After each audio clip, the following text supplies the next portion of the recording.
Baik, assalamualaikum warahmatullahi wabarakatuh.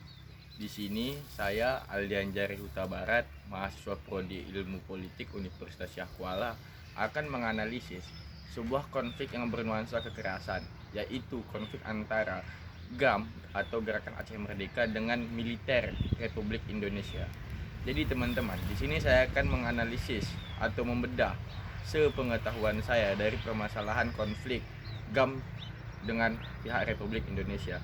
Jadi, konflik GAM dan RI ialah bukan konflik pertentangan antara agama atau ras atau suku dan lain sebagainya. Konflik ini diawali dengan cikal bakal perjuangan Aceh Merdeka yang dipelopori oleh Muhammad Hasan Ditiro. Yang pada awalnya konflik ini terjadi karena adanya ketidakadilan dalam pengelolaan sumber daya alam di Aceh, di mana Hasan Tiro dan teman-teman berpendapat pada saat itu bahwasanya Aceh telah dikeruk pada zaman Orde Baru oleh Soeharto kekayaan alamnya, di mana Hasan Tiro beranggapan bahwasanya Aceh telah dieksploitasi secara besar-besaran oleh pemerintah RI, sedangkan Aceh tidak mendapatkan hasil apapun yang setimpal. Jadi dilanjutkan perjuangan Aceh Merdeka melalui dengan GAM, yang dimana salah satu ex kombatan GAM, pentolan GAM yang terkenal hingga sekarang ialah Muzakir Manap atau yang dikenal dengan nama Mu'alim.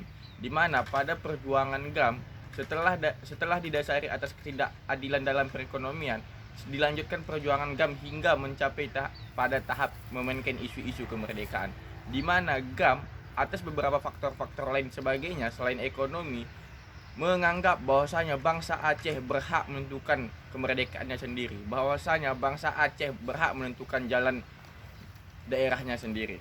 Jadi, jika kita runutkan konflik GAM dan RI berdasarkan teknik pemetaan Sipabio, maka di sini saya simpulkan ialah yang pertama teman-teman berdasarkan teknik Sipabio ialah pertama satu source atau sumber, di mana sumber dari konflik ini ialah atas pengelolaan sumber daya alam yang tidak adil, yang sewenang-wenang oleh pemerintah RI terhadap bangsa Aceh, di mana kekayaan alam Aceh disedot sebanyak-banyaknya, sedangkan untuk hasil pembagian hasil tidak merata ataupun tidak adil.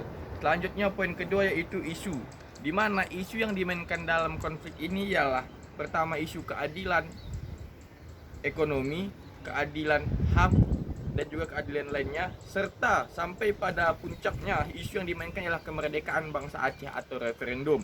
Selanjutnya parties atau pihak-pihak yang terlibat di dalam konflik ini ialah pihak milisi ataupun GAM yang didukung oleh masyarakat sipil, masyarakat Aceh, berlawanan dengan militer yang ditopang oleh pemerintah Republik Indonesia, hingga pada akhirnya ditetapkannya Aceh sebagai DOM.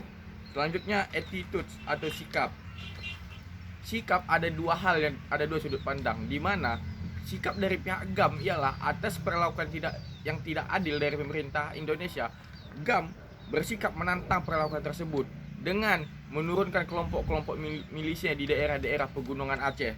Selanjutnya sikap dari pihak militer Indonesia, di mana pihak militer Indonesia beranggapan kelompok-kelompok yang menantang kebijakan pemerintah Indonesia dianggap sebagai kelompok separatis, sehingga militer Indonesia melawan habis-habisan kelompok sipil tersebut yang melalui dengan gerakan-gerakan bersenjata atau dikenal dengan daerah operasi militer. Selanjutnya behavior atau perilaku ataupun tindakan, di mana dalam perilaku ataupun tindakan ini operasi militer yang ditetapkan oleh pemerintah Republik Indonesia di Provinsi Aceh berdampak luas bagi masyarakat Aceh, di mana masyarakat Aceh menolak atas kebijakan tersebut, hingga tahap demi tahap di dalam tindakan ini juga terjadi diplomasi antara kedua belah pihak yang berkonflik, yaitu GAM dan juga Indonesia. Selanjutnya intervention ataupun campur tangan pihak lain di dalam konflik ini teman-teman, juga ada campur tangan pihak dari kelompok lain ataupun negara lain.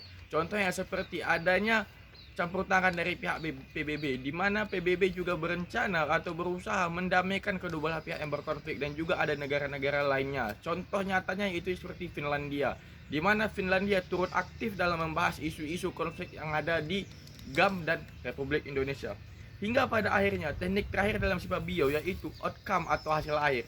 Di dalam hasil akhir konflik ini teman-teman, Konflik ini menghasilkan sebuah perdamaian di Helsinki, ataupun dikenal perdamaian tersebut dikenal dengan MOU Helsinki, di mana perdamaian tersebut dimotori oleh Perdana Menteri Finlandia pada saat itu.